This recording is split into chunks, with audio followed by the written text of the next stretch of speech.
Oh my gosh, welcome back to YouTOONS. That's right, this is the show where my co-host Kody and I talk about all things animated. This is episode number 3, and today we are talking about kind of the antithesis of what our subject matter last episode is, and that was Don Bluth films, all the beautiful hand-drawn, all the pencil marks. Now we're going the opposite polar end of the spectrum. We are talking about Pixar, and we're not going to be talking. We're going to split this up into a couple parts because it's such an extensive topic. But we will be covering everything from Toy Story 1 to Toy Story 3. So without further ado, my co-host, my partner in crime, Mr. Kody Smith. How's it going, everybody? I'm super excited for this one because this is this is one of those things that where like I vividly remember going to the theaters. It's not like one of those things where yeah, I remember going and seeing Pinocchio in theaters and like having very vague recollections of it. But like I remember going to see Toy Story and walking out of it as, a young kid going like, oh snap, does anything hand-drawn have any chance anymore?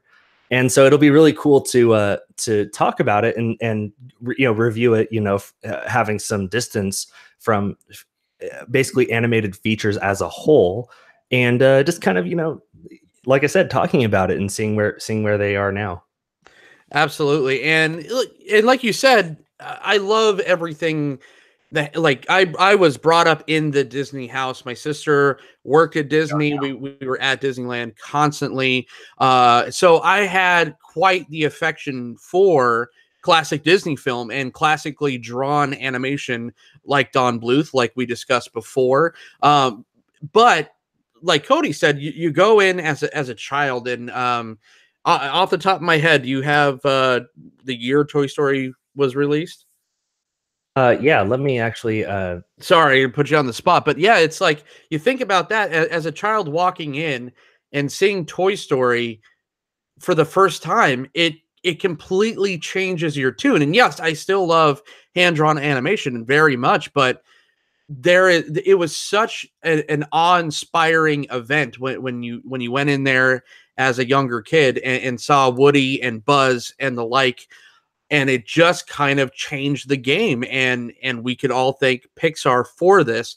And I can't wait to dive into all these films, Kody.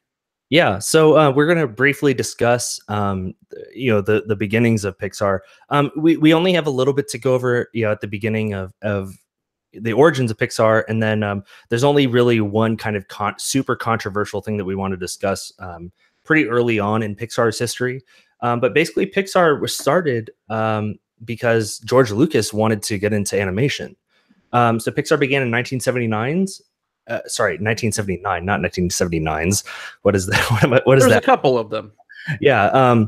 And it was started as the graphics group, it was part of the Lucasfilm computer division before it spun out as a corporation in 1986 with funding by Steve Jobs. If you've ever read the Steve Jobs biography or anything like that, he was a huge investor in Pixar, and they were sold to Disney in 1986. Steve Jobs became the majority shareholder at the time. They purchased that in 2006 for $7.4 billion, which converted each share of Pixar stock to 2.3 shares of Disney stock, a transaction that resulted in Jobs becoming Disney's largest single shareholder at the time. And again, they started in the very beginning at the New York Institute of Technology, founded by Alex Scher, who's the owner of a traditional animated studio established by Computer Graphics Lab, CGL, which will be important later on. So remember CGL. Remember CGL. Yeah. So they were started, and then they kind of brought in some people like Edwin Campbell and Malcolm Blanchard, and Alvy Ryan Smith, and they were the 4 original members of Computer Graphics Lab, and so they were kind of built into what ended up being an animation arm of Lucasfilm, and they did a whole bunch of animated shorts, that were kind of later developed into full-on Disney films that we're going to be talking about. And I don't want to bog you down with like a pile of facts, because if you want a pile of facts, you can just go to Wikipedia and hear a pile of facts. But we're going to go into the first ever feature-length animated film ever, literally ever. This is historic, groundbreaking area, and it is Toy Story. And before we jump into the meat of Toy Story, I do want to set this apart. This is a kind of a man-child show for adults, so I do have a special guest with me tonight. I'm drinking for the first time in almost 2 weeks, as I've had quite a cold, kind of flirting with a flu. Tonight I have a like 19% Quinta de la Rosa Ruby Reserve port. So I figured drink a little sophistication tonight. So I'm going to have a nice port while talking about Pixar. You have a special guest. I do have a special guest. It is Smirnoff vodka out of a health vacation tumbler. That's awesome. I've been a little sick over the last couple of weeks again. And basically I haven't been able to work, so I've had to get bottom shelf stuff. So Smirnoff is pretty low quality. I mean, not bad, but just like not high tier stuff. So I'm on the low shelf today. So yeah. Hey, you know what? That's like, at least it's second to the bottom. Smirnoff was high class when we were in high school, right? College. Whatever, don't drink, kids. But it wasn't like back in high school. We were just going for the jug of Gordon's vodka and taking off the little depressor thing that makes it come out slower, and we just went full bore. We had a friend, if any of my friends from high school are watching this, we called it the antifreeze, and that's essentially taking a beer bong and free pouring Gordon's vodka on one side, and the other friend pours Mountain Dew until you just can't take it anymore. Yeah, which I'm sure with that level of vodka isn't very long. Exactly. Actually, I just tapped out because it was too much Mountain Dew. Ugh. Yeah, that's a lot of sugar. Ugh. Yeah. All right.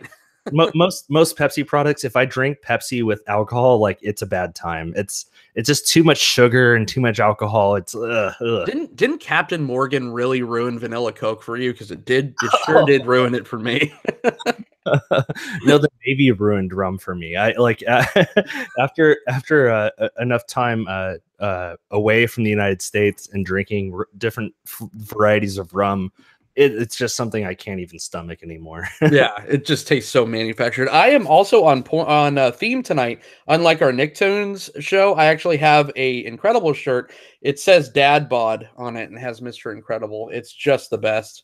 Hey, if Mr. Incredible is your target dad bod, then like you're not doing too bad. I don't right. It's high hopes, man. All right, so we're going into a movie that was released on the 22nd of November, 1995. 1995. Yes, sir. Establish your recon post downstairs. Code Red. Repeat. We are at Code Red. Recon plan Charlie. Execute. Move. It's a big one. Walt Disney Pictures presents a totally new animated motion picture event. Star Command, come in. Do you read me? The story of two toys. There seems to be no sign of intelligent life anywhere. To infinity and beyond! Toy Story. Look out! Can. So I custom edited some all the trailers for tonight. Some of them I custom edited, some of them I didn't, but I will let you decide which ones I edited. A little game within the game, huh? Yeah, because it's one of those things that most trailers last a minute and a half, 2 minutes, and we don't have time for that on this show. We just want to give you a taste and just to hear things out. But yeah, so Toy Story released Thanksgiving 1995. Is kind of huge. Had Tom Hanks, Tim Allen, Don Rickles, Jim Varney, directed by John Lasseter. Released against some pretty crazy movies. Just to kind of place it a little bit, it released against 007 Goldeneye, Ace Ventura: When Nature Calls, and Ghost in the Shell, the original animation. Isn't that crazy? Wow. I always assumed Ghost in the Shell is way older than that. No, it's the original anime, like came out, that's Toy Story or Toy Story time. That's insane. Were you of the same camp that thought for the longest time I could not? I think it was because ER was very popular around that time, and I could not put Tim Allen to Buzz Lightyear. It was always George Clooney to me.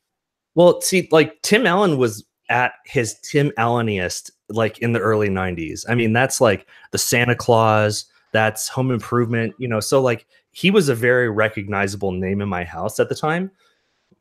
So it really wasn't too much of a stretch to go, oh, Tim Allen, yeah, like that, yeah, Tool Time. Sure. But I mean, Tim Allen, like both of those guys, you know, Tim Allen and Tom Hanks, kind of being the leads for this show, this movie, were very of the time and very just, you know, likable guys, you know, just especially at the time, you know, just guys that could do no wrong. So I mean, if you're going to base your star movie, you know, this feel good movie, you know, kind of. And the you know, Thanksgiving, Christmas time is kind of a big time for movies, you know, so especially like family movies, and that like that's just a good you know, way to base your movie. You're not going to go wrong with those guys. It was a good mix too, because it, like you said, it was very of the time, but it did have a lot of those kind of other classic, like Don Rickles, Annie Potts as Bo Peep, and then of course this was the debut of what would become the kind of ongoing theme of John Ratzenberger in every single Pixar film, and it all started here as Ham, the piggy bank. Yeah, and I didn't put a lot of the same people, you know, like there's a lot of people in a lot of the same Pixar movies, like John Ratzenberger, that basically just like they always play a character. So I didn't put necessarily all those people in every single one, because it's like if we sat here and listed off all the same people, oh sure, we would be sitting here all night, because we're just going to repeat all their names. But it is interesting, and I that's always been one thing that I wanted to kind of research further is I just want to hear that meeting of, okay, you're going to be our Pixar cameo guy. You know, I always wanted to hear the story, and I've always kind of tried to seek it out and saw the behind the scenes on why that has become such a thing. And I dread the day that we lose John Ratzenberger, because you know, you have that kind of comfort. Although, you know, most of the films he's in, actually all of them except for the Toy Story franchise, he's a very small role. I mean, he had a little bit bigger of a role in Incredibles 2, which we're not going to be discussing tonight. But usually he's just that, like, it's just an Easter egg that you look for. It's like Steven Spielberg putting a shooting star in all of his films. It's just that little, you know, Pixar signature that I always look for. Yeah. Oh yeah. And I mean, pretty much all of these movies, you can recognize, you know, a lot of the similar voices, and that's great. That's actually one thing that I think is super great about all these Pixar films is it has these kind of very cartoonish, you know, personalities that can really lend emotions to the animations. It's not just, you know, I mean, like when we talk about Bug's Life, you know, when you're talking about, you know, Princess Ada and stuff like that have iconic voices. Those are great, sure. And I mean, obviously, like Tom Hanks and Woody, Tim Allen, you know, like those are iconic voices. But when you have those kind of comfort voices as like and not in a bad way, tier 2, like that's kind of just like you have a comfort like background area that you can kind of fall back on and go like, oh, this is a familiar area. And I mean, Disney's kind of known for that. Oh, absolutely. It just kind of reminded me a little bit about what we were talking, you know, or the subject matter before, when you had Dom DeLuise kind of always being in the mix in a Don Bluth film. It's kind of the same thing with John Ratzenberger. As far as not so much the animation, but the character performances are just iconic. Like you said, Tom Hanks as Woody is just it just makes so much sense, right? Like you could just look at Woody and it just oozes Tom Hanks, you know, backwards and forwards, and it's just like Tom Hanks was probably the one person, you know. Tim Allen was pretty huge around that era because of Home Improvement, but Tom Hanks was probably the most touted actor that they had. But since Toy Story, to me, he is like Woody is his defining role. I know Kevin mentioned Forrest Gump. You know, a lot of people think Tom Hanks is such an icon anyways, but if I think Tom Hanks, I just think Woody, and no other voice to character has really been that like such a perfect marriage in my opinion since. Yeah, I mean Tom Hanks is kind of like, and God, I hope that nothing ever comes out that says Tom Hanks ever diddled anybody in the car. You never know. Oh God. You never know, but I hope to God, because like Tom Hanks is like one of our last people, because I mean like even like I mean we've had such, you know, actors that we've thought of as like just icons, right? You know, and we're going to talk about some of them tonight. But you know, just like of people that we go like, oh yeah, this embodies like the kind of, you know, person that we would invite over to our house for dinner, you know. And like Tom Hanks is somebody that like, oh man, if I could have Tom Hanks over at my house for dinner, like that would just be like a pleasant evening, you know, like, like, and that's not even like just like, cause he just seems like such a nice guy. And right. It's like, oh man, just like, I hope, because Woody is such an innocent character, you know, and obviously the story of toys coming to life, you know, these toys in the movie, you're bringing it back into Toy Story, like they are so innocent, you know, they are ignorant of basically anything that happens outside of Andy's room. And when you bring up anything like outside of it, they interpret it from their perspective. And so, I mean, yeah, you can look at Tim Allen and like his past, like dealing cocaine and whatever, and like, but like at least Woody is like, Woody and Slinky and Mr. Potato Head, like they're all just like, well, what are you trying to pull, Woody? And like, and you know, like they're dealing with it at their level. It's so great, and I just hope Tom Hanks doesn't do anything bad, because that would ruin all my Tom Hanks gifts that I have. Yeah, my favorite is the T Hanks. Yeah, T Hanks, where he has, yeah. That's my favorite gif of all time, and my wife's favorite gif. It's just the best. But yeah, it's, and you can see that, like you said, like Buzz, he might have a storied past. You never know. That would be interesting to see. That's the Toy Story movie that I want to see, that we probably never will, is a Buzz Aldrin, Jesus Christ, a Buzz Lightyear origin story. I'm not even a big origin story, but I think that might, I think there's something to that, kind of even if it's like a mini series of the actual character. Yeah, and I mean, some of the rumors and a lot of the history that I dug up in research was that originally it was supposed to be Woody was kind of a dick to everybody, and like he's like, who's this Buzz Lightyear? Fuck that clown. And just like, I mean, he kind of is though. Yeah. No, he is in a lot of senses, but just like the original version was him being kind of like super aggressive and super just like kind of pushy, and a lot of Disney execs were like, we don't, like, that's not what Disney's about. You know, we can't make a video where a movie where somebody, like a character, is that much of a jerk to people. Sure. So, you know, and again, like, but it does make sense that like the Space Ranger would be the guy that's like adventurous and like maybe did some stuff, you know, because he's been out and around. But Woody, we know he's a cowboy, and he's got a pull string, and he's floppy, and you know, but Buzz has buttons and batteries, and you know, like that's something that they didn't ever see, and again, that leads it to the world of Andy's room, and it's just like a Mr. Potato Head doll and Miss Bo Peep and all those characters didn't have batteries, and they don't know how electricity works, and so they just kind of you know play around in their world, and that's it. That must have been the most popular, you know, little kids room motif in the 90s too, and even in the early 2000s. That just blue sky with the, you know, Andy's room's wallpaper. I just saw it absolutely everywhere.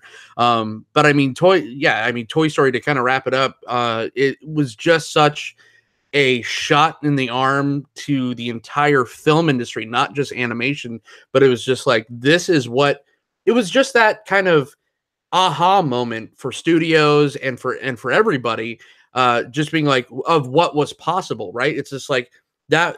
It just kind of proved a step forward in technology that yes, we can make movies like this, and for better or worse is kind of up in the air. Conversely, I think that a lot of the heavy hand on the CG in non feature length computer generated animated films kind of took some of this from Toy Story and said, "Wow, we could do this, and it's cheaper, and it's better to kind of lean on that."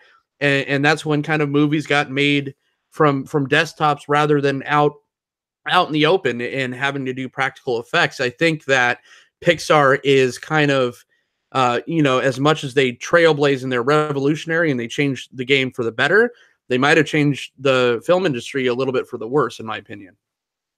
Well, and leading up to this, Pixar had done work on The Little Mermaid, doing a lot of the bubbles. The bubbles, to foreshadow into another one. Mm-hmm. But they also had worked a little bit on Beauty and the Beast, doing a lot of the 3D stuff. But again, this was the very first feature-length, fully digitally animated film. To just catch up on some stats real quick, the budget was around 30 million, and it made 370 million worldwide. Whew. Received 9 Oscar nominations and 2 Golden Globe nominations. And I have a special clip just for Toy Story, based off of who did the music. Fat man with his kids and dog drove in through the morning fog. Hey there, Rover. Come on over. Well, it's nice to have music while we eat. Lady, reaching for an apple. Gonna take a bite. Nope. She gonna breathe on his voice. Wipes it on her blouse. But yeah, it's basically like it's just kind of an observation that Randy Newman's songs, especially in the first and second Toy Story movie, were very just like, this is what's happening. Yeah. And like, yeah. Very observational theme songs. And the last thing I want to touch on before we leave Toy Story, the humans look like garbage now. Yes, Sid looks terrifying. Yeah, I mean, just Sid looks like the worst. Like, I mean, like we all had Windows 95 and played those kind of like crappy Fisher Price CD-ROMs that came with like the little toys and stuff. Like it's the stuff of nightmares. It's I could not ever imagine going back. They really did clean up Jackie from Roseanne late in the later installments of Toy Story.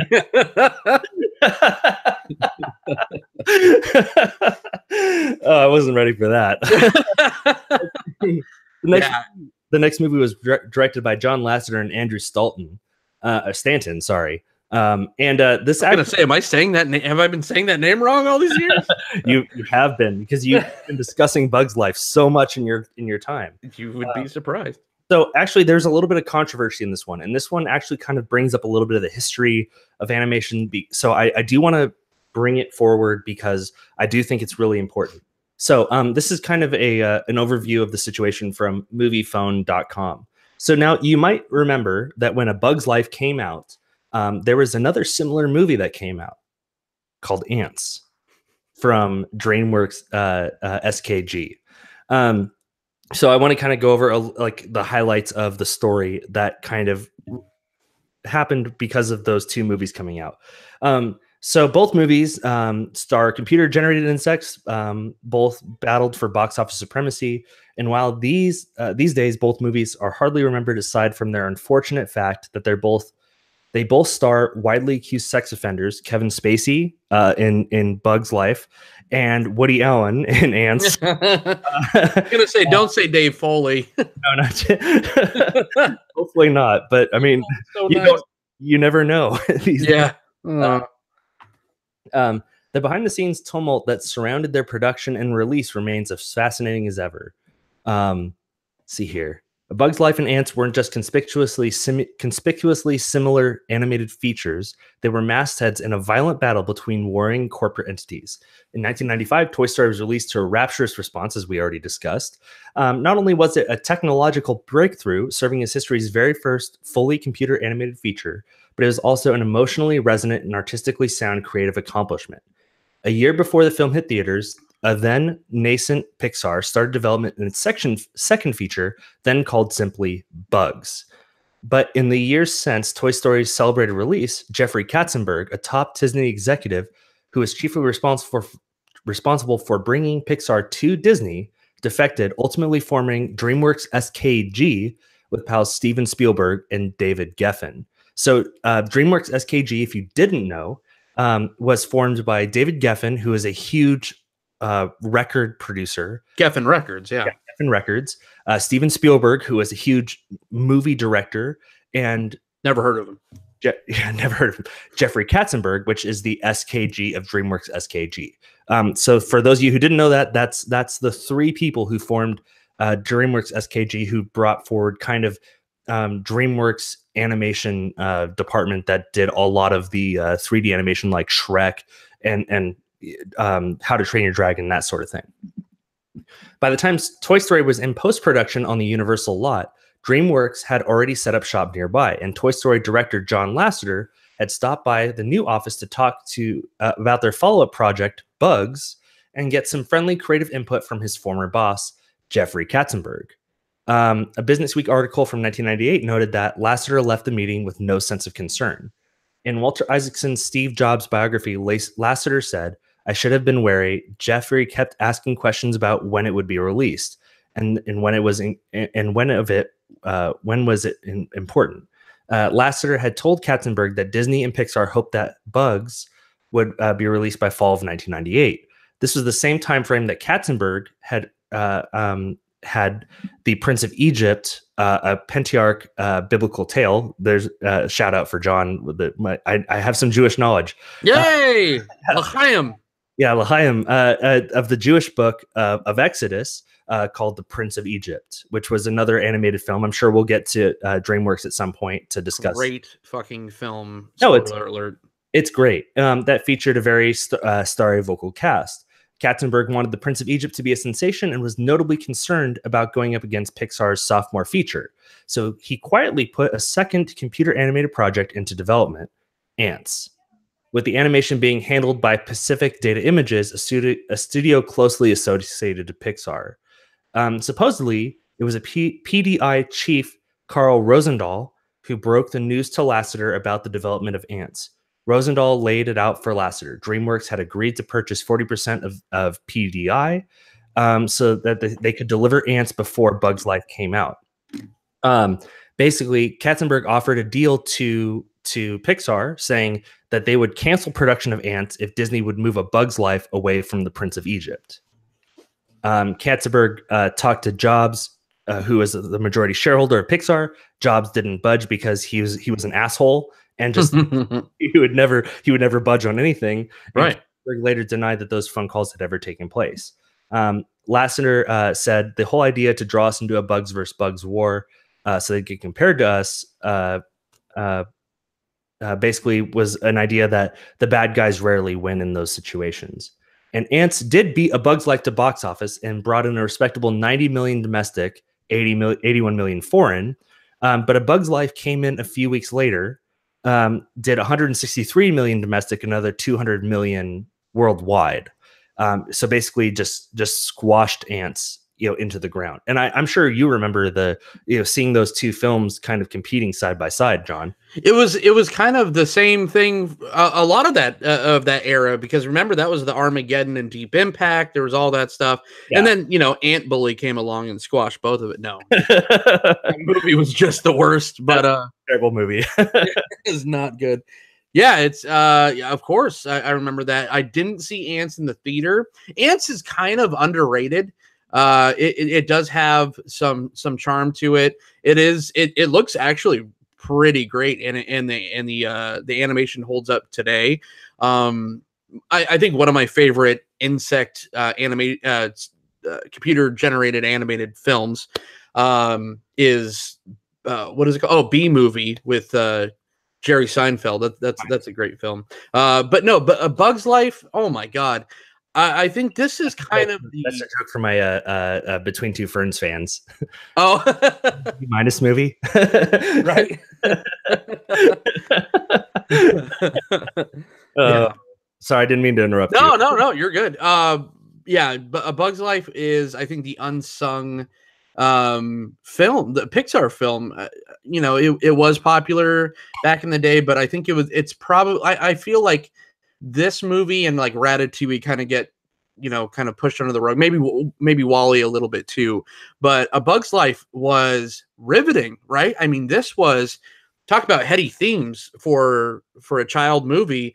There was a lot going on. I mean, you had the bully group kind of come in and force this community into starvation, basically, and they were literally working these ants to death. I mean, we were watching slavery in animated form. Kevin Spacey,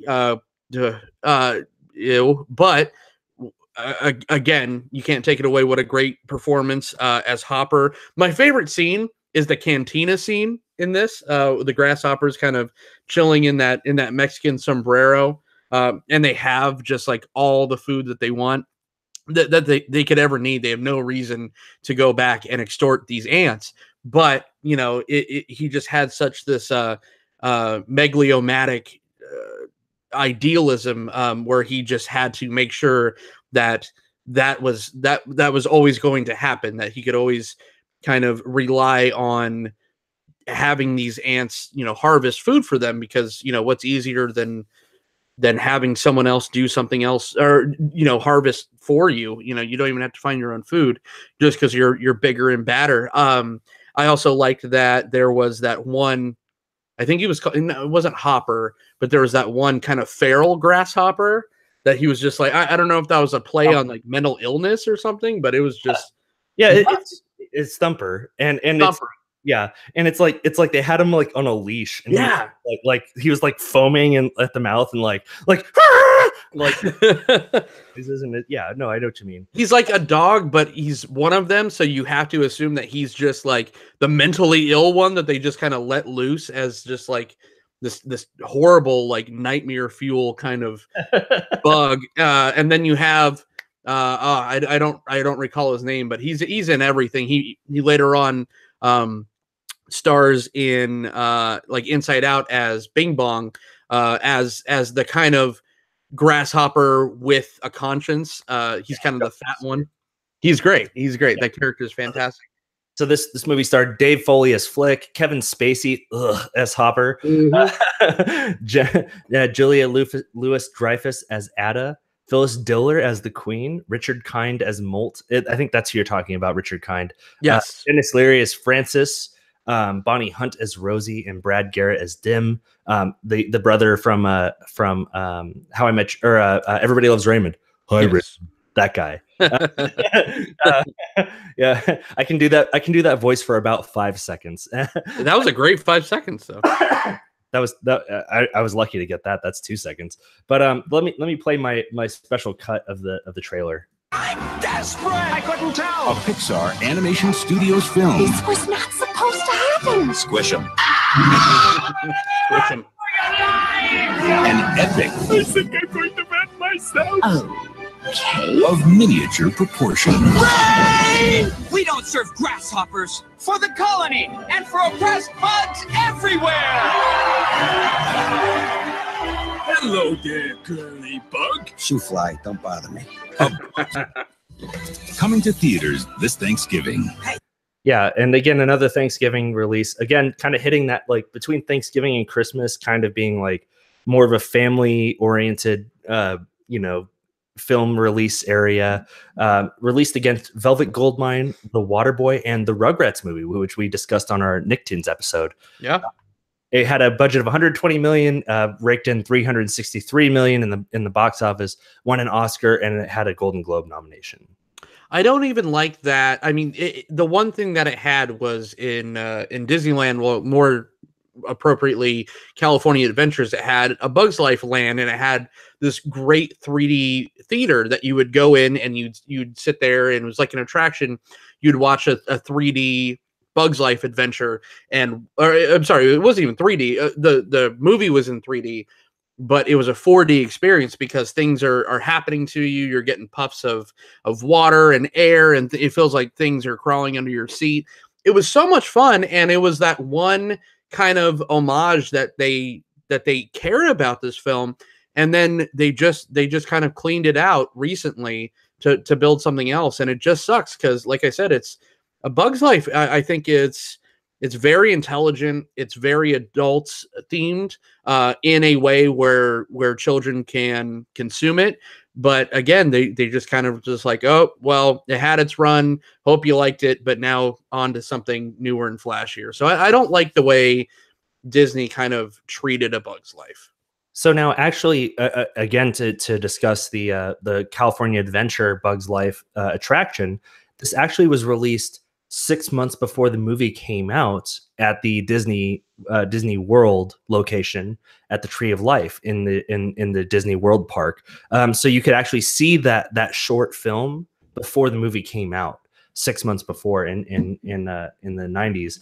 And this is actually something that I'm going to hark on later. And I kind of revealed on Twitter that I have kind of maybe an unpopular opinion. Sure. About the Incredibles is, along with Bug's Life, is that I technically prefer the Disney movies that don't have, or the Pixar movies that don't have sequels. And the reason is because up until recently, Incredibles didn't have a sequel, and I thought it was great, and I still think it's great. I just feel like the story is self-contained. And like in this, and we'll touch on it in Incredibles, but like it's one of those things where, like, yeah, of course there would be more adventures, and it's like at the end of Incredibles when Mole Man comes out at the very end of the movie, it's like of course there'd be more things wrong in the Incredibles universe. Of course there are, but we don't need to see that. Right, that's the point of the thing, that the world needs those characters. The world needs those characters, and we don't have to be involved every single time characters get involved. And especially like with bugs, it's like by the time a movie could come out, all those bugs would be dead. So like it makes sense that there would be no more Bugs movies. And I'm fine with there being no more Bugs movies, but I think, like you said, they need to treat it with a little bit more reverence. Yeah. Yeah. You ready to go on the next one? I am. All right, let's just dive right into it. Coming to video. Woody was kidnapped. What are we gonna do, Buzz? Use your head. But I don't want to use my head! Hold on. The toys are back in town. And just trying to get home. I'm tour guide Barbie. I'm a married spud. In one piece. Tom Hanks, Tim Allen, Toy Story 2. Ride like the wind, Bullseye! Oh, no! Coming soon to video and Disney DVD. That one I did not edit, but Toy Story 2, directed by John Lasseter, Ash Baron, and Lee Unkrich. And you're gonna hear these names a lot, a lot of directors, especially Lasseter. Yeah, John Lasseter is a huge Pixar guy, but Lee Unkrich as well. Andrew Stanton, yeah. Tom Hanks, Tim Allen, Don Rickles, Jim Varney as Slinky, John Cusack as Jesse. Kelsey Grammer as Stinky Pete. Oh, Joan Cusack, not John Cusack. John Cusack. R. Lee Emery reprising his role as Sarge. Jodie Benson as Barbie. Also did the princess from Thumbelina and Ariel from the Little Mermaid. It's crazy. This is just a huge movie. It's got oh God, what's his name? Dennis Nedry from Jurassic Park as the toy barn guy. Oh, what's Al? Al, the toy. Al. Yeah. Just him like laying there, like eating his Cheetos the whole time, in Woody's face. Basically, us as adults. Yeah. It's such like but we just have like notes of podcasts on our iPad. Yeah. Oh, who founded Mattel? Yeah. Yeah, we have become these, and you know, he's so villainized in this, but yeah, it's like I know all the like that guy is like a card shop owner, right? Like you and I are kind of into magic, and you just think about like we know a lot of owls, and it's kind of horrible to say that about people that we interact with, but it's kind of true. You know, he's just like the epitome of a collector. You know, he's willing to literally steal from steal a child's toy from a family's garage sale just because he saw something that he knew was of value. You think of a lot of these people like go a lot of people online, you know, in that magic community, like go online and go, oh, I went to this swap meet or I went to this flea market. They didn't know what they had, so I offered them $20, and it's like, oh my god, you're Al's Toy Barn. So I actually there's one thing that I'm Al in every flea market and garage sale that I go to is I always look for Game Cubes. Okay. So, hear me out. The original video cable for the GameCube goes for around $100 on eBay. Are you serious? I have one. No, but hear me out, because basically the audio and the video went in a component cable, and so the only way to get those cables was to buy it from Nintendo. So there are aftermarket GameCube cables that are separate. But to find an actual or aftermarket cable that is the audio and video cable for GameCubes. So basically, like I actively search, and this is me looking into the camera. I'm saying this as I'm giving you this secret. If you go to a garage sale and you find a GameCube, buy it, because you could buy the GameCube from them for $20 to $30, and you could sell the cable on eBay for $100. You're gonna be covered in Cheetos later, aren't you? You son of a bitch. It's just an empty vodka bottle. Let's be honest. I'm not. I'm a hero. You're not totally disgusting. Yeah. No. I'm actually more disgusting. But that's my Al's Toy Barn. Is like I'm the guy who looks for GameCubes. Oh my god. So, what did you think about this film? Did you hold it in as high regard as the original? I mean, it's one of those things that like I didn't expect it to be bad. I mean, it's Disney, it's Pixar. This video from my research was originally made to be a direct-to-video sequel, and the reason that they wanted to do that was because of the success of the Return of Jafar from Aladdin. Which is a great movie. I love that film. Yeah, well, they had Aladdin. I mean, most Disney films are amazing, so it's hard to compare anything to like a Disney film. But you know, like they had Aladdin, and then they had Aladdin: The Return of Jafar, which is a straight-to-video sequel, which was the first time they ever did that. And it was kind of one of those things where like they're like, oh, hey, this new thing that we're doing is successful. Maybe we should just do this. And then when they kind of showed them like, hey, look, this is what it looks like, they're like, oh no, we have to put this in theaters because it just looks so good. And I mean, if you think about it, like technology advances so quick, and this was released on the 24th of November, 1999, almost exactly 4 years later, you know, from the 22nd of November, 1995 for Toy Story 1. So this is 4 years worth of Disney money going into animation. So you got to think this is going to look amazing. And it did. I mean, this went against the first Pokemon movie, 007, The World Is Not Enough, and Sleepy Hollow. Always going against James Bond's. That's bizarre. Yeah. I think that's the last one that I found. Had a budget of $90 million, made $485 million worldwide. I mean, like, I think maybe this is the weakest of the Toy Story movies, but like that's not saying a whole lot. I like 400% agree with you. You took the words right out of my mouth. This is, in my opinion, also the weakest, but that's not a bad thing because each film is. I mean, if Toy Story 1 is a 9 and Toy Story 3 is a 10, this is an 8.5. It is a little bit. It meanders a little bit in the middle. The second act is a little bit weak. But I mean, it has a good finish. It's nice and exciting. I think Kelsey Grammer as Prospector Pete is fantastic. I like how they're, spoiler, there's like kind of like a Shyamalanian twist on it for a kids movie, which is great because the whole time you think your villain, which is very much Al, but you also have that kind of second candidate as well. This is also the first time that we see the old man toy restorer, I guess, the man that plays chess with himself in the short, which we'll talk about when we get to the Pixar shorts.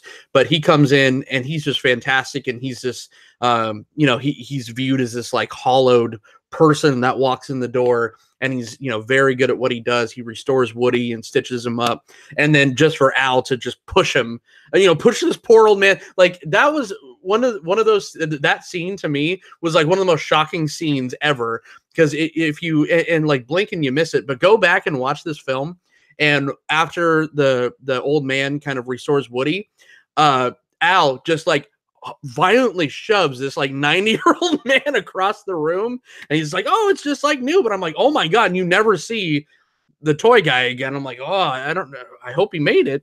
Maybe he died. I know, that's what I'm saying. It's like he's never gonna, that chessboard is just gonna sit in the park empty for eternity now, and that's the real story in Toy Story 2. But it had a lot of fun. But yes, definitely I liked it the least amount of the three. Yeah, we're gonna discuss the Pixar short films at a later time, because that's a totally different medium, and we don't want to muddle the waters with the length films. So we'll launch how we're going to discuss that at a later date. But you're right, like this is the first time they kind of merged the two a little bit, and it was really cool to see him, because that was the short film that released with Bug's Life, and that was kind of one of those things that you got to see one of the Pixar short films. And again, Pixar did lots of short films before their feature films. So we're not going to go into the short films now, but this is kind of the first time that you saw kind of a cross section between the two. Absolutely. All right. Let me see here. Yeah, we're going to roll right into the next one, unless you have anything else to say about Toy Story 2. Nope. Let's keep it going. The future is bright at Monsters Incorporated. We power your car. We warm your home. We light your city. I'm Monsters Incorporated. Hey, look, Betty! Carefully matching every child to their ideal monster, the window of innocence is shrinking. Human kids are harder to scare. Of course, MI is prepared for the future, with the top scarers, the best refineries, and research into new energy techniques. We're working for a better tomorrow. Today. Monsters Incorporated. Okay, so for that one, I just cut the Monsters Incorporated commercial from the Monsters Incorporated movie, but I thought that was appropriate for the show. Absolutely. Directed by Pete Docter, David Silverman, and Lee Unkrich again. Starring John Goodman, Billy Crystal, Steve Buscemi, John Ratzenberger. Like, Monsters Inc. is pretty great. Monsters Inc. is absolutely phenomenal. I love John Ratzenberger's character in this. He plays the abominable snowman. But yeah, snow cones. Yeah. This one had I think the most hidden adult humor, or like humor at least that kids were, or that adults were just cracking up in the theaters about. Because I remember seeing this. This probably came out in 2002, around that era, 2001 maybe. Yeah, this came out the 2nd of November 2001. 2001. Okay, so yeah, I was still kind of a young buck, but I just remember that the entire theater was laughing at this because it just had something for everyone. Billy Crystal as Mike Wazowski is just a national treasure. Like I said, with Tom Hanks as Woody. God, I can't look at Billy Crystal without just seeing him as a Cyclops now. He's so self-deprecating that kind of humor. It's just like that observational. I don't know. He was just such a frantic Jew, which I love because I'm kind of I'm similar. But it's just great just seeing that contrast with a fantastical world full of monsters where your best friend's kind of this giant blue scary Sasquatch looking creature, and the guy that you're walking to work next to is just like so big he's a foot. Later on it's revealed that that's Rex from Toy Story, which is a nice little Easter egg. But this film, what can you say about it? It's just like the premise is great, and it does have an underlining tone of, it does get a bit dark. I mean, we are kidnapping. We have resorted to a corporation kidnapping children to kill them by stealing their screams, because everyone wants that community just wants more and more and more. It's very capitalistic and all this, and we could go on that kind of rant rather, but it's just like everyone's using so much energy because people just expect so much. So this company is like, how do we keep up with demand? Well, we're going to cross that barrier, and we're going to now kidnap children and kill them to contain screams. Like, that is the plot of a horror film, but it's done in such a great, fun, whimsical way. It's near a perfect movie. So I actually have two kind of cross sections to point this movie to. So number one, I was 12, almost 13 when this movie came out. So this is kind of like where your parents like start letting you watch adult movies, like not like Disney movies, So like they're like, oh, you can watch movies from this shelf, Not quite Red Shoe Diaries. Yeah, like you're not watching like you're not watching Pretty Woman, but like like you're starting to watch like the comedies that they watched when they were kids, and that sort of thing. So as far as the Billy Crystal angle, like before this came out was like when my parents let me watch City Slickers for the first time. Sure. So like when I heard like Billy Crystal describe like wearing a woman's vagina as a hat, that was like my first time where that was like the cross section between my parents letting me do stuff before they like cracked down on Christ really hard. So that was like I was starting to see like adult comedy-ish sort of things. And also, that's when you're 12, 13, that's when you kind of start seeing things from an adult's perspective a little bit. And so it's kind of like you go, oh, this is about like corporations. And this is like, this is about, like a national, in the monster world, this is a national corporation that powers everything. And so it's like, oh, like Google can like crush you. And so this was also kind of like when smartphones, before smartphones. So like it was even less of that, but it was just like, oh, like you can work for a corporation and think you're doing okay, and then just not be anything. Yeah. And so it is kind of like it has a layer, it has two separate layers. It has a layer for kids where they're like, oh yeah, like it makes sense that screams power things. But then it also has an adult layer where it's like, oh yeah, like, you can work for a corporation, and as long as you perform for that corporation, things will be okay. But if you break the status quo for that corporation, then go fuck yourself, because that corporation will crack down on you with every single bureaucracy, because that corporation is disobeying the, in their world, the EPA. They get worried by this environmental conservation group. They're trying to like skirt the problems by figuring out ways to extort more screams per person. And it's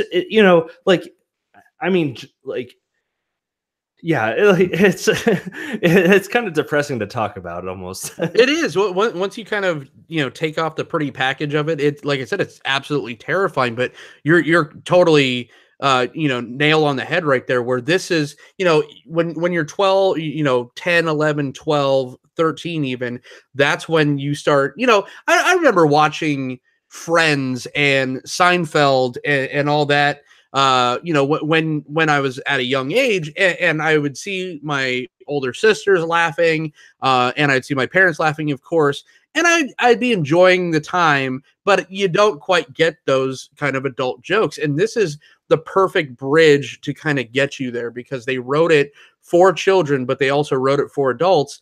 And it was just that perfect kind of, well, here you go. This is kind of what those adult jokes mean, in a way, where it kind of helped you to get to the next step. And I just want to say real quick, hey, Spencer. Spencer's one of my extremely good friends that I used to hang out with all the time in Vegas, and now he just moved up to Canada. So I missed the hell out of him, and I'm glad that he's in the chat. And I want to say, fuck Spencer. For just he deserves that too. Just kidding, Spencer. Enjoy the free healthcare. Awesome. All right, moving on. Or do you got anything else on? No, but you know what you said about Friends, that kind of reminds me. That's about the time that Joey would have his head stuck in a turkey, and like you're right. That was kind of a time where it was like, I don't get why this is funny. Yeah. And you kind of like analyzing Frasier and analyzing Friends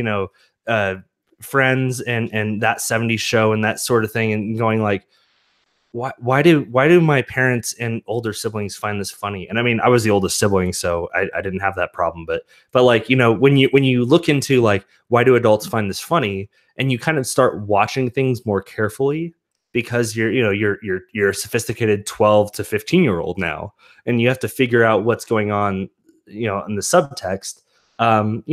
That's kind of one of those things. I also, this is where I started including Metacritic scores. That doesn't mean that it's like, this is the ultimate score. It's just something I did halfway through my notes. And that was that Monsters, Inc. had a Metacritic score of 78. That's based off of like Rotten Tomatoes, all sorts of scores. But yeah. Next one is one that I just very distinctly remember, Finding Nemo. It's not a duck, it's a pelican! On May 30th. I have to find my son! Your son Chico? Nemo. Right. You've never seen fish. Prepared like this. Nice. From the creators of Monsters, Inc., Walt Disney Pictures presents a Pixar Animation Studios film. Finding Nemo, rated G. You can see it May 30th. You were all like, whoa! And then we were like, whoa! And then you were like, whoa! It's like he's trying to speak to me, I know it! Yeah. Talking about a great Jew. Love Albert Brooks. Albert Brooks as Nemo. Ellen DeGeneres as Dory. Willem Dafoe as Gil. Brad Garrett. Hey, Raymond. As Bloat, and Allison Janine as Peach. And again, most of the Pixar crew filling out the remaining roles in Finding Nemo. This is what I think that Pixar does a couple different what am I trying to say here? It's like how the MCU does phases. I feel like Finding Nemo was the beginning of a phase 2. This was, yes, everything before it looked great, but Finding Nemo took digital animation world into a whole exactly. Yeah.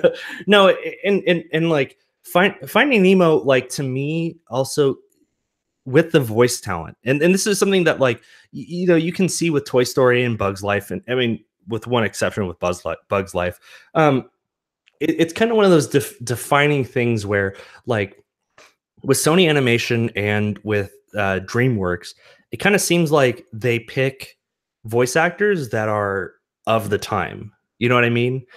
And that's fine. Like, they're famous at the time that they make those the movies. But like, Ellen DeGeneres is like a voice actor that will be remembered forever, I think.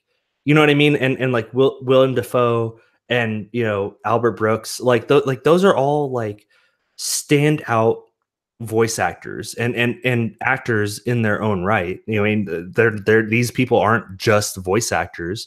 But like, you have, and again, we spoke about this, you know, with like the pillars of, like, you have your Tom Hanks, you have your Ellen DeGeneres, you have, you know, you have your Don Rickles, you know, Joan Cusack, you know, that are like just all-time great actors voicing your characters. And then you have your secondary cast of just like very general great supporting actors, voice actors. But like with Sony and with DreamWorks, that do similar CG style feature films, it seems like, oh, we're gonna cash in on John Cena being like this bull. Ferdinand. Yeah, exactly. Yeah. And not to say that John Cena is a bad actor or anything like that, but it's not saying he's not. No, it's just saying like we're cashing in on John Cena being the hottest thing right now. Right, or The Rock, It's like, and so it's like when you cast Albert Brooks in your animated film for kids as your lead, you are picking somebody that is a genuine actor. Like I'm sure you'll do a Real Actors on Albert Brooks at some point if you have. It's just so weird because I just did we just did the Refn one on Director's Cut, and I just see Albert Brooks like slicing someone's wrist now, and now to think of him again as Marlon, I'm like, I'm all weird in a weird space. It's just like, did he murder Coral? I don't know. Maybe she died off camera. Coral. There's zombies, Coral. No, but I could see you guys doing, like, literally, I could see you doing a Real Actors on Albert Brooks, because like he's just one of those. All these guys, Brad Garrett, Willem Dafoe, Ellen DeGeneres, as a lady actor, like they're all great. But conversely, I think that this is kind of what put Ellen really in the stratosphere that she's in now, because yes, she had her own show in the 90s, and she has her talk show, but I don't think that she was as popular as she was until she played Dory, and that is it. Like you said it perfectly. If Tom Hanks is Woody, and that's like, you think Pixar, that is what you think. You also think Dory just as much with Ellen DeGeneres. Oh yeah, no, Dory is. I mean, Nemo is definitely is definitely a mainstay, but like Dory is like a very iconic character. It's just like that very and not, I don't mean forgettable as like she just is a forgettable character. Like she just forgets things, and I guess maybe forgettable isn't the correct word. I can't think of it off the top of my head, but she just absent-minded, very likable. Like you just like Dory, because while she does forget things, and you can see that would be frustrating to. And Albert Brooks wasn't Nemo; it was Marlin. I do want to correct that, because that was my mistake in the notes. So sorry, John, I didn't mean to throw you. Nemo was played by Shane Botwin from Weeds. I don't know what you want to say. What do you want from me? Yeah, no, but like Marlin is a very, like, is definitely one of the centerpiece characters. But Dory kind of stole the spotlight a little bit, being just a very entertaining and very just like, it's very like Laurel and Hardy, sort of like just kind of like slipping on banana peels and like forgetting where things are, and just being such a great character. And I agree, like Ellen was a stand-up before this, stand-up comedian, and had her own shows and all that, and also created a lot of controversy by coming out as a gay artist, as a gay person, just as like, I'm a person and I tell jokes and I'm also gay, and like that's fine. And it was just kind of like, oh snap, maybe it is fine. Because the thing is like, a lot of social change like that, a lot of people aren't okay with certain things until they have a personal connection with somebody that they have in their life. And so a lot of people, I'm sure, did not have a personal connection with somebody that was homosexual until they heard that Ellen was gay. Because like Ellen had a talk show where I'm sure a lot of stay-at-home wives and husbands watched on a daily basis. And it's one of those things that it's like they watch her show day in, day out for years, and it became kind of almost acceptable because of Ellen. And so Ellen, I think, is great because of that alone, not only because of her stand-up career and her many years that she's put into to television and movies like she has with Pixar, but you know, she's just a great person, and she just happens to be gay. Like that's fine. I love the kind of respect they showed for that too, in that they leave Marlon and Dory's relationship kind of open for interpretation. You know, if it was just kind of a normal Disney film, it's just like, okay, this widower has now found this lady fish, and now they're just going to be the perfect couple for Nemo, and that's kind of your cookie cutter plot line, right?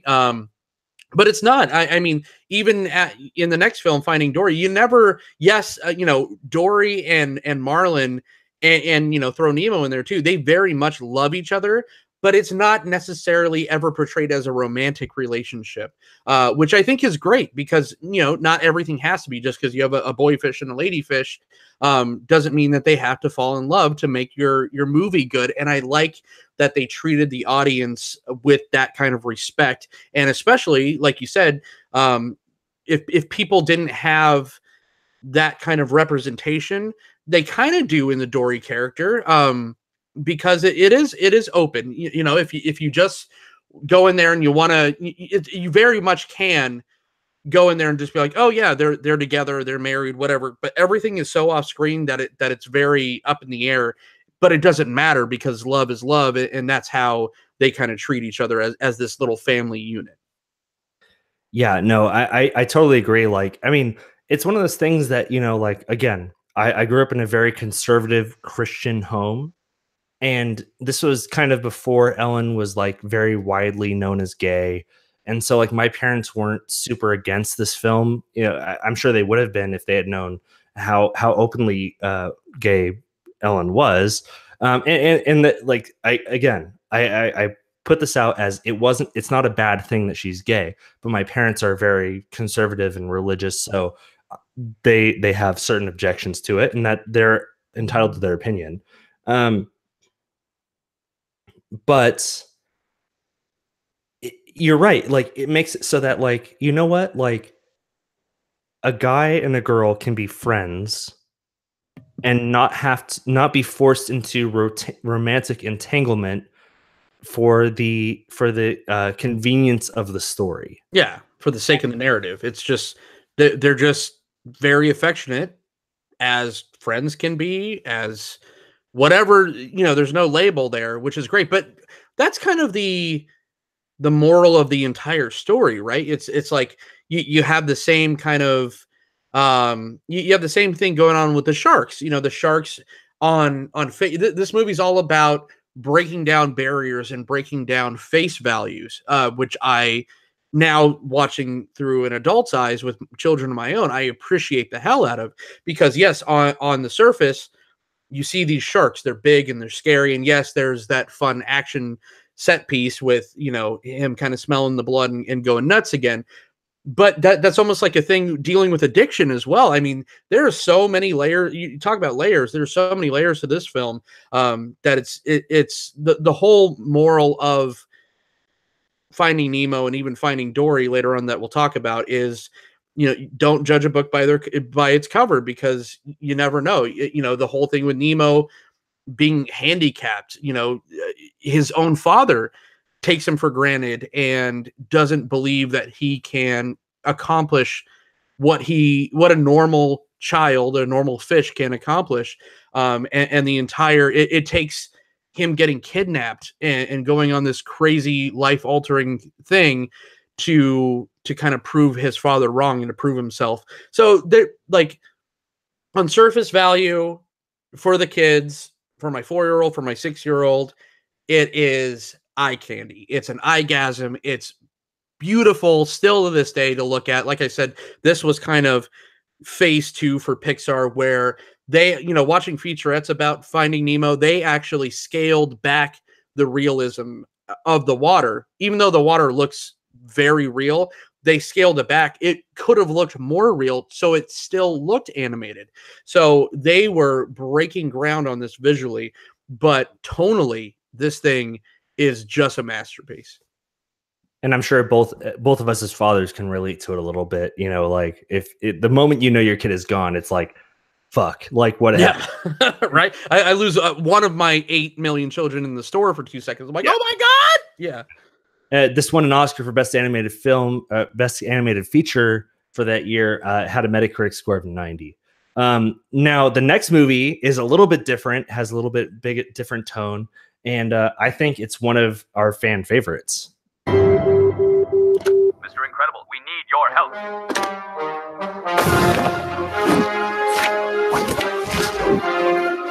Showtime. This is him trying to fit into a suit. Come to dinner. I can't come to dinner. I've got the red. I gotta go. This is me every morning getting ready for work. Yeah. So The Incredibles, that was a TV spot. Directed by Brad Bird. Craig T. Nelson as Mr. Incredible. Holly Hunter as Elastigirl. Samuel L. Jackson as Frozone. This is kind of like the antithesis. They didn't have anybody famous. Like, I mean, Samuel L. Jackson couldn't have been hotter. But I mean, basically everyone else wasn't like superstars. You know, like they were big, but just not stars. Jason Lee is your villain, right? Released against Howl's Moving Castle, National Treasure, and The Polar Express, and the SpongeBob SquarePants movie, which was a fantastic film. Oh yeah, the first SpongeBob movie, I definitely agree. Had a budget of 92 million, did 631 million worldwide, won 2 Oscars for sound editing and best animated feature film, and had a Metacritic score of 90. I think Incredibles is fantastic. Incredibles is a perfect movie.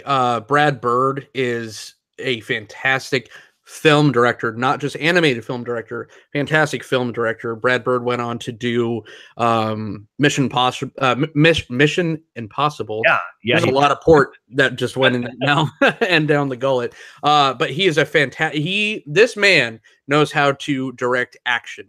Whether it be animated or not, Brad Bird is just fantastic. Also, he gets to play a little cameo in a fan favorite in the movie of Edna Mold's, at least my wife's favorite character of all time.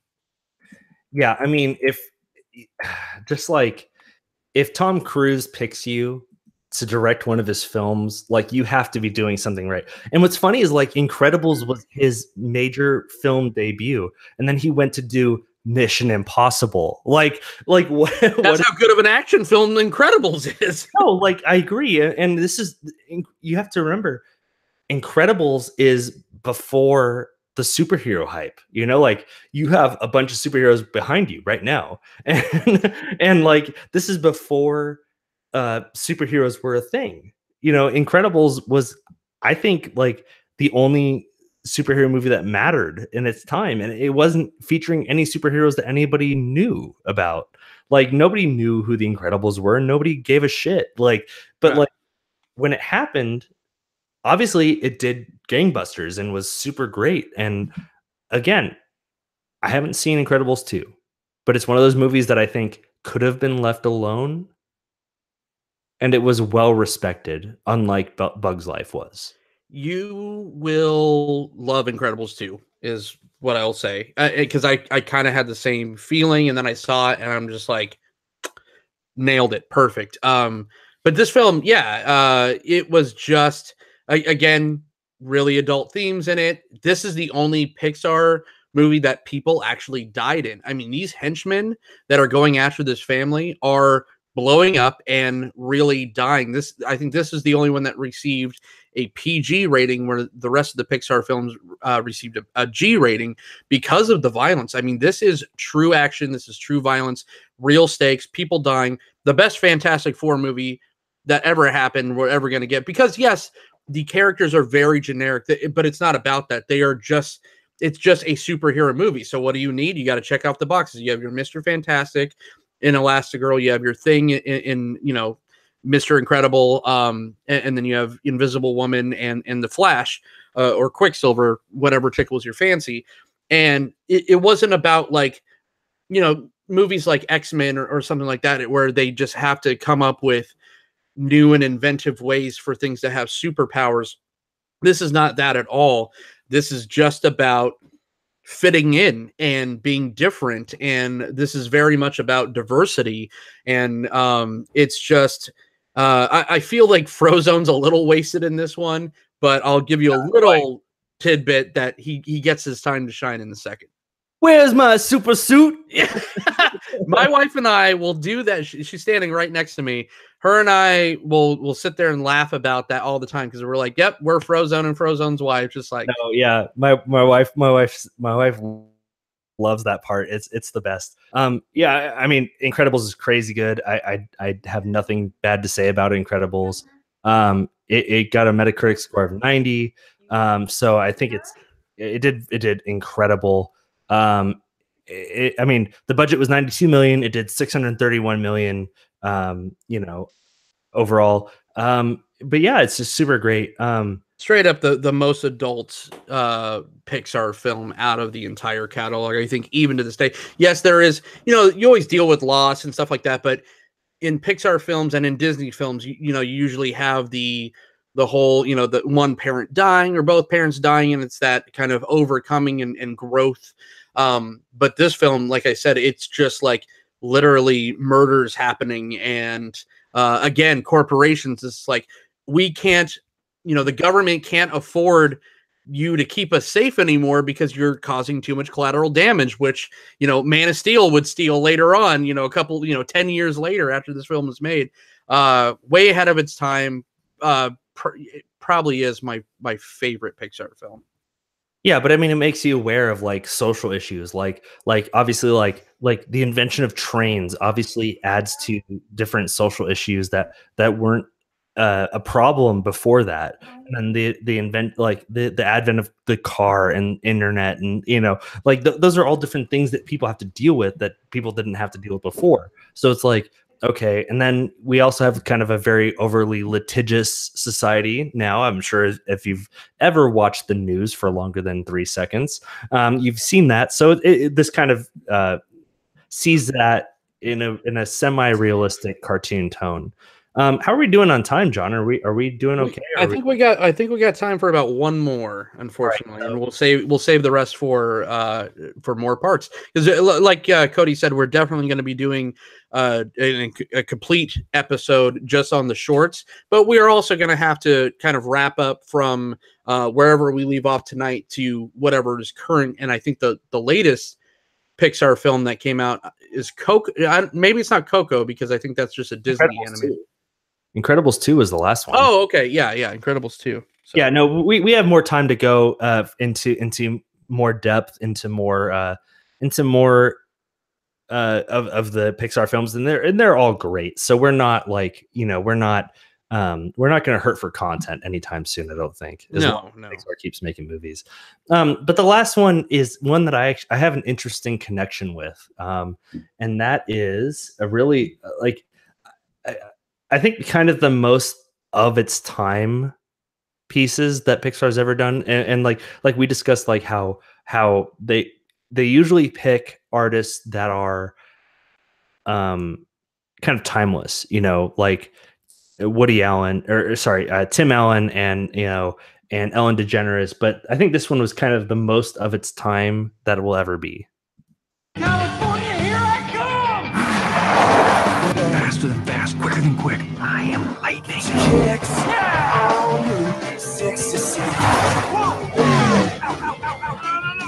Oh, man! Hook 'em up, Mater. You're in Radiator Springs, the cutest little town in Carburetor County. How about some organic fuel? Take a car wash, hippie. Lightning McQueen, the famous race car. When is the last time you cared about something except yourself, Hot Rod? It's Cars. Listening to Paul Newman just makes me sad. Starring Owen Wilson, Paul as Lightning McQueen, Paul Newman as Doc Hudson, Bonnie Hunt as Sally Carrera, Larry the Cable Guy as Mater, Cheech Martin as Ramon, and George Carlin as Fillmore. George Carlin, when I don't, yeah, talking about making us sad, right? Oh, geez, George Carlin was such a treasure. Yeah, perfectly cast in this film. Oh, perfectly. Directed by John Lasseter again and Joe Randt. I think that this was a great movie, the first one. And this is again one of those ones that, like, of course there'd be more adventures in this universe. Do we need to see them? Hell no. Don't need to see them. And that's when it got bad. Yeah. I love Cars. I don't love the sequels. Like, it could have done without the sequels for sure. And I get the appeal. They're cars and they talk. And again, when this one came out, I'm sure you remember, mobile gas stations had those commercials with the cars. Mm-hmm. And even Disneyland has a Chevron Techron. Yeah. And they're not the same. They're close, but like you can tell that they kind of played off each other a little bit. And that kind of advertising really kind of lent itself to, oh, hey kids, look at these cars. And they talk. You mean, Kody, you didn't like planes? Oh, no. I know. This was just the first movie was good. It's still, in my opinion, one of the weakest Pixar films as a whole. Doesn't mean it was bad. I'm not saying the first Cars was bad by any stretch of the imagination, but how much they tried to pull every ounce of water out of this stone. They tried to franchise the hell out of it. They really thought they had something. I mean, and they did, as far as selling merchandise goes.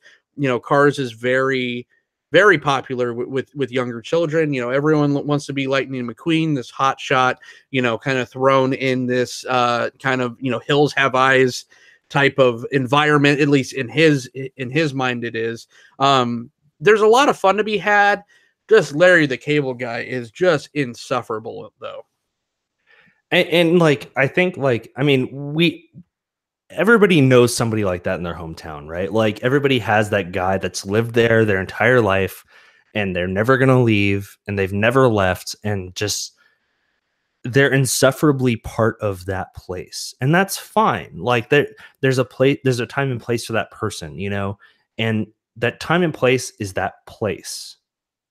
And so I don't think he's bad in the movie. I think he's very of that place, that small town in like Nevada, Arizona, Utah-ish desert area that they don't very clearly nebulize, but he's that guy that lives in a small town that he finished high school, but he kind of works in the garage, and he never really, he marries the girl that you expected him to marry out of high school, and has a few kids, and that's fine. Like there's nothing, like he's never gonna leave, and that's fine.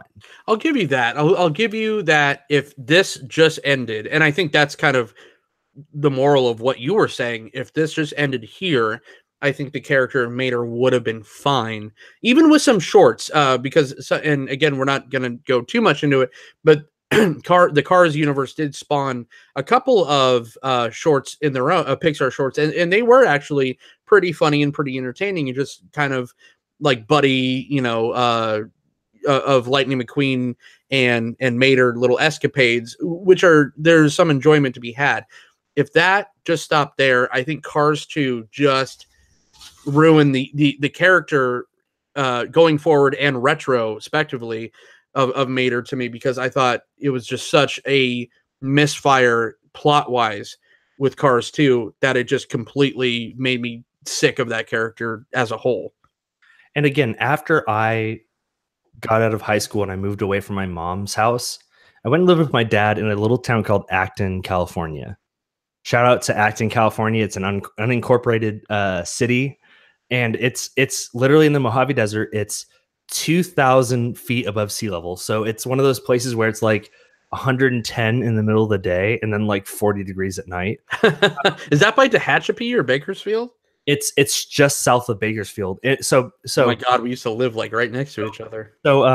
So it's just south of Palmdale and Lancaster. Oh God, I lived in Lancaster. That's where I went to elementary school. Oh snap! So oh God, we grew up like I grew up in Simi Valley, California, which is like a little bit south of that. But like I moved to Acton, which is one of those places. It's like a small town. They have a truck stop basically, and then like they have like a little small corner store and a post office basically, and that's it. and Parablossom, basically. Yeah, and so like I understand the idea of like having that, you know, that group of people that like you go, like all you do is you collect tires all day and then you drive up to the top of a mountain and you roll them down the hill. like I've had those days in my life, you know, and like that's Mater, you know, like it's not bad to have a friend like that, you know, but it's bad to have your life like that. But not to him, because he has no interest in doing anything else, right? He's so in the pond he grew up in. Yeah, anything above that is just beyond his pay grade mentally, and like that's it. And so you're right, like if Cars, like I agree, Cars should have stopped at Cars, like that should have been it.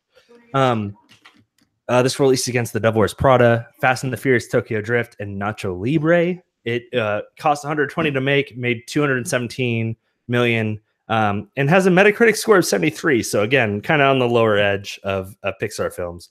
But I did promise a story about Cars. Uh-oh. So 2008, June 13th, Friday the 13th, 2008, Kody Smith enlists in the United States Naval Service. Friday the 13th.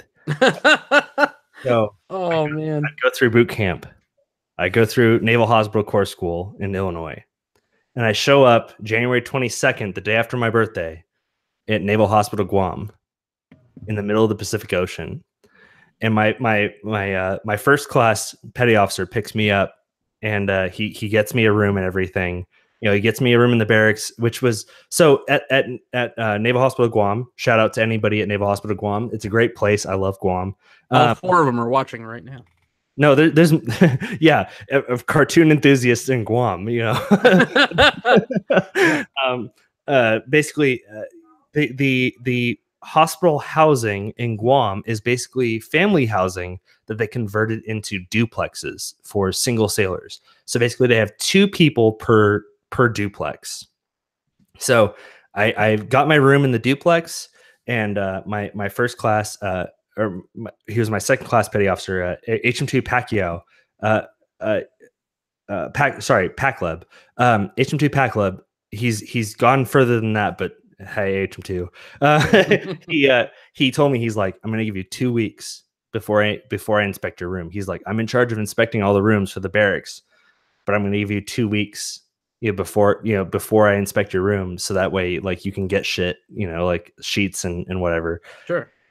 So I'm like, oh, and of course I'm HN, I'm hospital recruit Kody Smith, and I have E1 nothing, you know, just like scared of my own shadow because I'm just out of boot camp, and I'm like, oh fuck, what do I do? And so I go to the Navy Exchange on base, you know, and I'm like looking for sheets because we have a little twin bed, you know, little it's basically hotel furniture. It's nothing like fancy, but you have a little desk and a little drawer thing and a closet and a bed. And so like I'm like looking for just like whatever, like I don't give a shit, you know, because I'm just looking for sheets, you know, and I've never adulted before. And of course I've been told what to wear and where to be and all that my entire naval career up until that point, which was 6 months. So I'm just like, I don't know what to do. And so I go to the exchange and I'm walking down with my little cart, and I see they've got a sale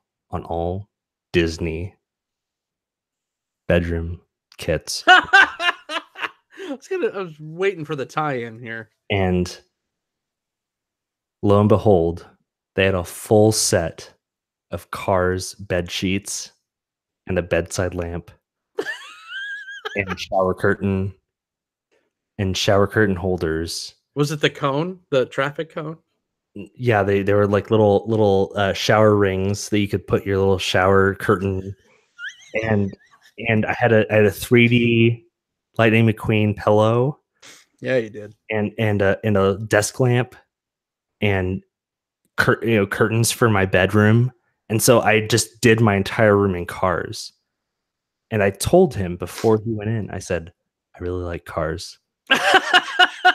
So like he was like, yeah, and this was like a hard dude. Like he was a he was a Fleet Marine Force HM2, like, so he'd done time with the Marines, and he was, he was a Filipino dude, and he just like had straight eye, like no nonsense. And he looked, and I told him, I was like, I talked it up for that whole like time that I had it, and I was like, I really like Cars. It's my favorite movie, and like I would talk about the emotional complexity of Cars, and just like bring it up in conversation at work because we work together.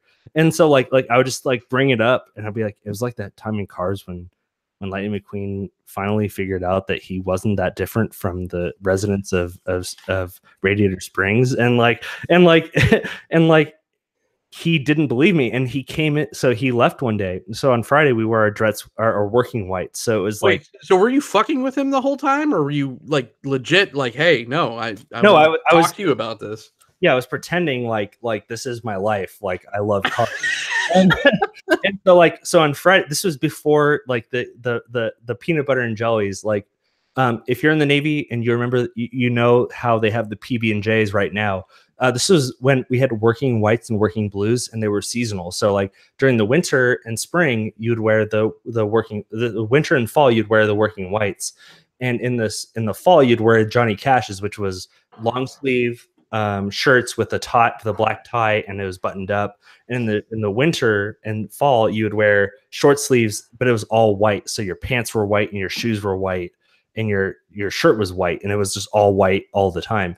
And so like we were wearing our working whites, and he was all like done up and all of his stuff, and he was like, Smith, he literally, like, I was sitting at the front desk at our clinic, and he was walking out with even with his cover on, and he was like, he looked at me, he was like, Smith, am I gonna find anything that I have to worry about in your room?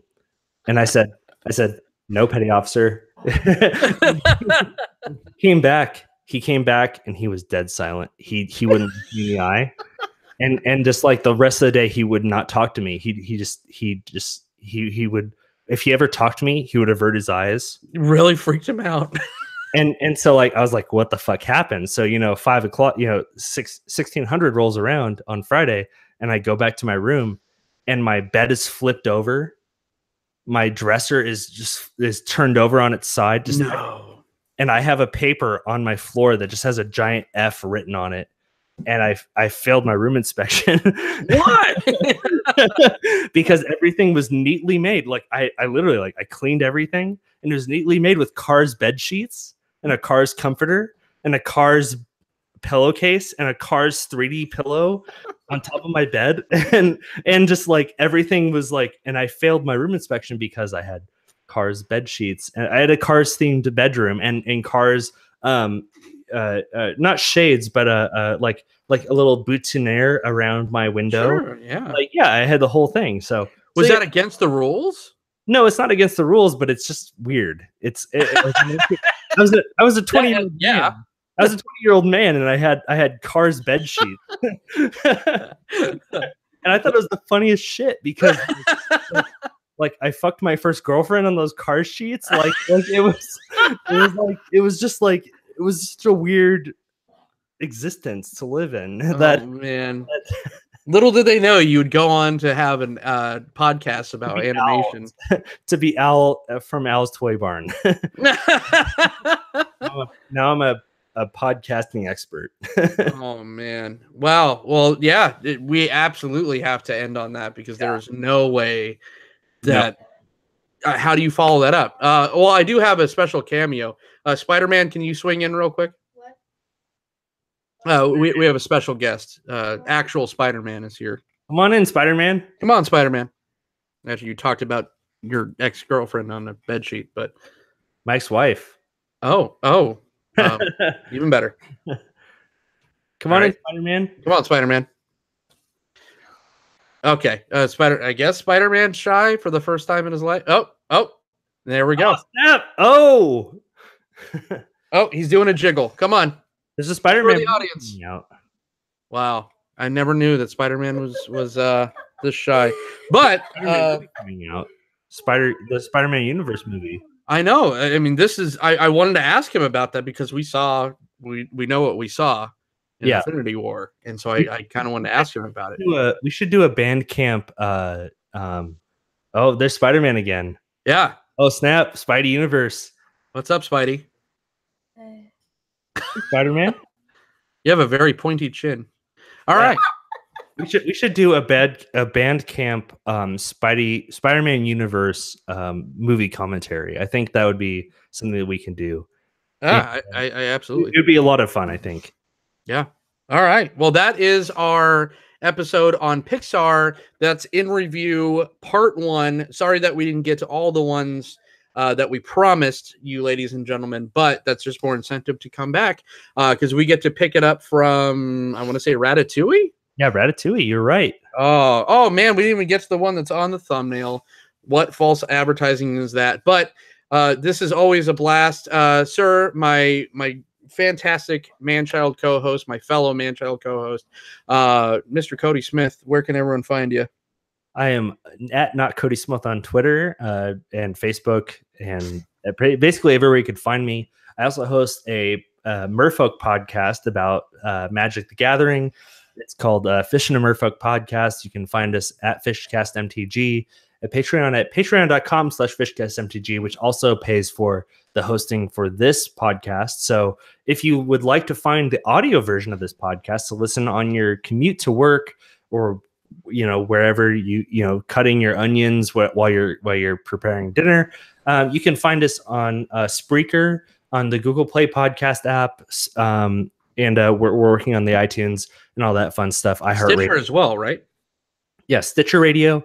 We're working on iHeartRadio and the other one, the other big one that everyone uses, Stitcher. Not Stitcher. Gosh, what's the other? Spotify. Spotify, yeah. So basically, those two podcast versions, they require that you have at least 5 episodes before you publish to them. So we're going to get to them eventually, as the podcast goes. So just listen to the podcast, and that will get us on further, audio versions that you can listen to. Please do. That is exciting stuff. I love that aspect of it. You're not going to be able to see the Spider-Man cameo, but you will hear us talking about it on the audio-only formats. If you want to follow myself, Jon Dunning, you could do so on Twitter at OrzovDunn. You could also follow me on Reddit as OrzovDunn as well. Maybe not. I think Kody, you just got banned from our r/movies. Once I post this link, or at least the post to Reddit, you might not be able to find me there either after this. Gotta love Reddit. Just gotta love it. Also Facebook, Instagram at the same places.